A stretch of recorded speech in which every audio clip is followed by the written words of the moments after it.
Nosso primeiro jogo, a perna um pouco pesada ali. Se vocês repararem, a gente acaba errando uma jogada talvez simples. Eu, particularmente, errei bastante ali, pegando o ritmo ainda, mas foi importante já esse jogo. O Flamengo finalmente estreou na temporada de 2025, mas foi, claro, num jogo amistoso. Como o Gerson falou bem, a perna estava pesada, os movimentos estavam lentos, os gestos técnicos não estavam ideais, e a gente viu isso de forma generalizada, especialmente no primeiro tempo, quando o time, digamos assim, mais completo, mais próximo de ser o titular, pôde ir a campo e a gente ter uma noção de quais as intenções do Felipe para a nova temporada que entra. O Felipe falou muito mais coisa na coletiva e a gente vai reagir a alguns pontos muito importantes dito por ele, onde a gente pode talvez tirar um pouco de conclusões daquilo que foi feito, o porquê foi feito e o que, na minha humilde opinião, deve ou não deve ser repetido, tá bom? Então, vem comigo e com o Felipe falar sobre tática sem tatiquês.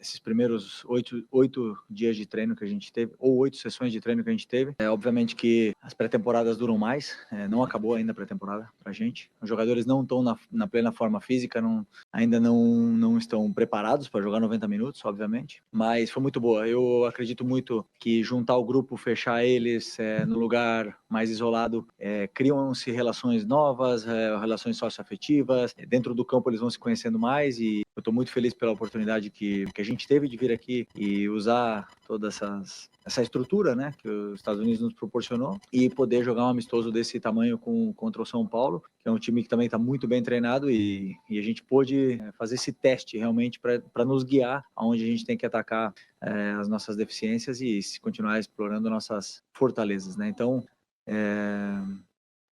esse é o balanço. Ainda temos aí pelo menos, acho que são 2 semanas até a final, então mais a semana que vem ainda para usar como pré-temporada para chegar na final o melhor possível fisicamente. Vamos lá. Primeira resposta, ele já fala da condição física e ele trouxe umas aspas que eu acho interessante. Falou que isolar o elenco cria relações socioafetivas. Na relação socioafetiva, basicamente amizade e conhecimento do outro, empatia. E esse entrosamento, de acordo com muitos teóricos estudiosos do futebol, ele entra em campo.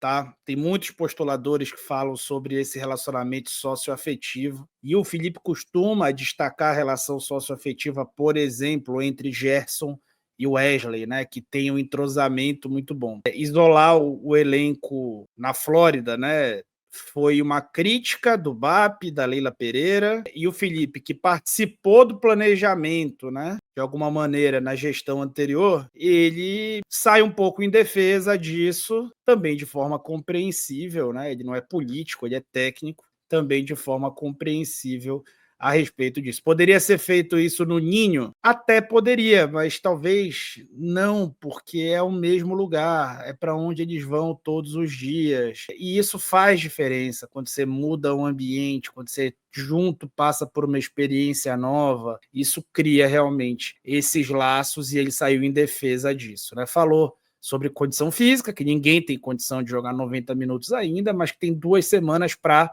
o que ele chamou de final, que no caso é a disputa da Supercopa, que vai ser aqui em Belém, e ele já destacou que o primeiro objetivo, então, pelo visto, é óbvio que tinha que ser esse, né? Vamos continuar acompanhando aí o Felipe. Felipe, a gente viu hoje o Matheus Gonçalves no time titular, mesmo acompanhando alguns treinos seus, a gente não imaginava que ele seria titular, mas a gente viu que ele treinou bem, imagino que você tenha essa avaliação também.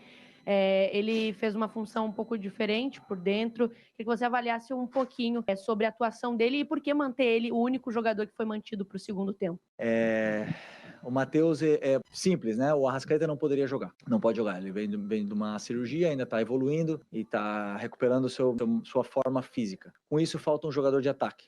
no nosso elenco, e aí eu aproveitei para fazer alguns testes. Aproveitei para testar o Alcaraz de atacante, que coisa que ele já fez em outros clubes, não tinha feito comigo. Eu coloquei o Bruno aberto e o Matheus, durante os treinos eu testei ele por dentro e ele foi muito bem. Então também aproveitei para testar o Matheus por dentro, para continuar com essa relação do Wesley e do Gerson na direita, né, nesse primeiro tempo. No segundo tempo, o certo e o ideal teria sido tirar todo mundo, jogar 45 com um time, 45 minutos com outro time, mas, como eu falei, não tínhamos um jogador de ataque. E a questão é que o Pablo, que foi meu jogador no Sub-17, eu sei do talento que ele tem, a qualidade que ele tem, ele é volante. Então eu fiquei um pouco com peso na consciência de colocar ele 45 fora da posição dele ideal, sendo o primeiro jogo dele no profissional. Então eu esperei um pouco mais. O Diogo falou para mim, o preparador físico falou para mim que eu poderia ir com o Matheus até 60 minutos. Então eu segurei ele um pouco para deixar o Pablo jogar fora de posição, e ainda assim entrou e fez um grande jogo. E aproveitei também para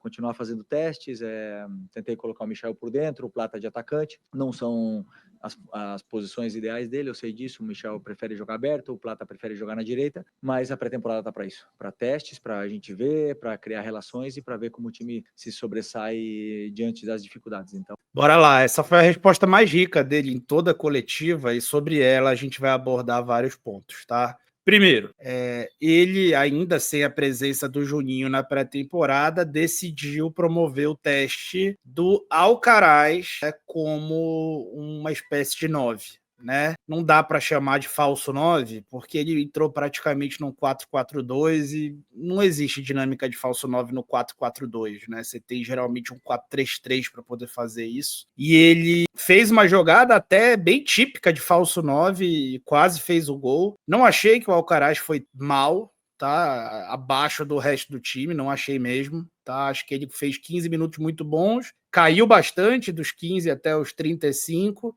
e na reta final ali, nos últimos 5 minutos do primeiro tempo, teve essa chance, uma jogada que ele acertou bastante, e o time também, né, estava muito bem coordenado nos primeiros 15, depois perdeu muita coisa. A gente teve aqui no canal o Leandro Zago falando um pouco sobre isso, né, sobre como o jogo muito picotado, como o jogo muito parado, como a concentração se perde, e isso é muito comum. Então, até os 15 minutos você tem ali a importação daquilo que foi vindo do vestiário, e ali depois você começa a perder ali algumas dinâmicas, você começa a perder muita coisa, né? Então, ele falando sobre o uso do Alcaraz. O Gonçalves usando por dentro, o Bruno Henrique mantido por fora. Logo mais à frente da coletiva, eu não vou repetir aqui essa parte, porque eu acho que não foi um trecho tão relevante. Ele vai dizer que ele enxerga que o Bruno, a melhor função do Bruno é jogando aberto pelo lado esquerdo, com liberdade para fechar, etc. E que ele aproveitou para fazer o teste de colocar o Matheus Gonçalves por dentro. Esse teste já tinha sido feito pelo Tite no início da temporada passada. E isso é só um exemplo do quanto é infernal e insuportável a troca de treinadores tão incessante. É óbvio que o Gonçalves não consegue, tá, executar esse jogo por dentro. O biotipo dele atrapalha. Ele é muito magro, muito, digamos assim, pouco forte, não tem capacidade de arrastos. Nas disputas ele se dificulta. Os domínios que ele faz não são de uma bola muito colada ao pé, são domínios de um cara que joga muito mais numa zona aberta do campo. Ele pode ter sido 10 na base, ele até jogou muito mais pelo lado direito e até pelo lado esquerdo do que como 10. Ele pode até ter sido 10 na base, mas no profissional, pelo menos até agora, não tem nada que indique que ele vá conseguir jogar por dentro, tá? Nada que indique isso. Mas o Felipe fez esse teste que já havia sido feito também pelo Tite e não tinha dado nada certo, né? No treino é uma coisa, no jogo a disputa é muito mais intensa e natural que não dê certo. Aí ele vai para o segundo tempo e fala de algumas coisas. Primeiro, que eu acho que é um grande parênteses que a gente tem que abrir aqui. Michael, tá? Como que o Felipe enxerga o jogo dele? O Felipe enxerga o jogo dele com capacidade de atacar os espaços, ter atacantes atacando o espaço o tempo inteiro, tá? O Michael, assim como o Cebolinha, por exemplo, eles não são caras lentos, eles têm drible, mas eles têm o drible curto. Eles têm o drible de aceleração. Eles têm muita capacidade de jogar no entre linhas ali, entre a linha de defesa e a linha de meio do adversário, jogando basicamente como um meia, num espaço curto de meias. Tá? O Cebolinha, inclusive, tem um passe vertical bem bom. É um jogador que cria muita chance de gol para os companheiros. O Michael um pouco menos, mas é um jogador de 1 contra 1 melhor do que o Cebolinha. Só que o 1 contra 1 do Michael é bola no pé e não bola no espaço. E o Felipe, diferentemente do Tite, que era o técnico quando o Michael foi contratado e fazia todo o sentido aquela contratação para jogar junto com o Pedro, ter um cara jogando entre linhas, aquele time do Tite pensava em atacar os adversários a partir do entre linhas, o Michael fazia todo sentido. Com o Felipe tem muita dificuldade de aproveitar o Michael, tá? E dá para notar esse incômodo. O Michael está em campo o tempo inteiro, o Felipe está mudando ele de posição. Ele começa jogando aberto pelo lado esquerdo, logo depois o Felipe inverte ele com Plata, tem até um lance que o Everton Araújo faz uma jogadaça por dentro e dá a bola no espaço, dá o passe certo para o Plata, mas era o Michael nem sai na foto, porque a passada é muito curta, não é um jogador de velocidade final, é um jogador de velocidade inicial, de aceleração. Até o Pedro voltar, pelo menos, o Michael vai ter muita dificuldade, tá? Para poder se encaixar nesse sistema do Felipe. E também por isso é imprescindível que o Flamengo mantenha o Bruno Henrique, apesar do assédio aí recente, tá? Imprescindível. Bruno Henrique, Plata, o Luiz Araújo um pouco diferente, mas também são jogadores que encaixam bastante no estilo do Felipe. Michael, Cebolinha um pouco menos que o Michael, são jogadores que vão ter dificuldade e a gente vai precisar acompanhar. Isso explica também um pouquinho do uso do Matheus Gonçalves por dentro e não por fora. Dá para entender já depois de alguns meses de trabalho muito claramente como que o Felipe imagina os seus pontas jogando. Não à toa ele colocou o Plata para essa zona de força, porque ele realmente é um cara mais forte. Essa força pelo corredor, o Felipe não vai abrir mão, ou pelo menos não vai abrir mão nos dois corredores ao mesmo tempo. Se a gente for olhar o time titular, ele tem o Gerson, que é um cara extremamente forte, que tem arrasto, que tem também ataque ao espaço, embora não seja, digamos assim, a sua melhor característica, mas do outro lado você tem o Bruno Henrique, que é um cara que ataca o tempo inteiro.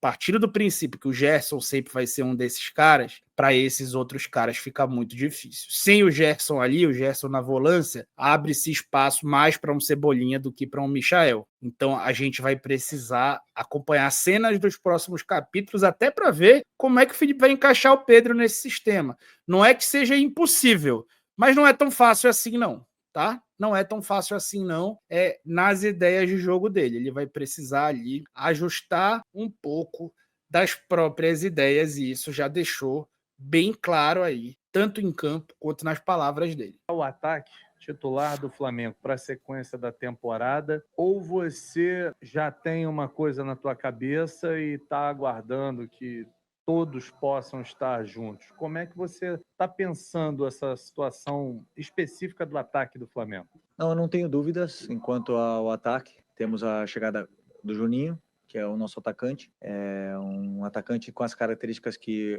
o modelo de jogo pede.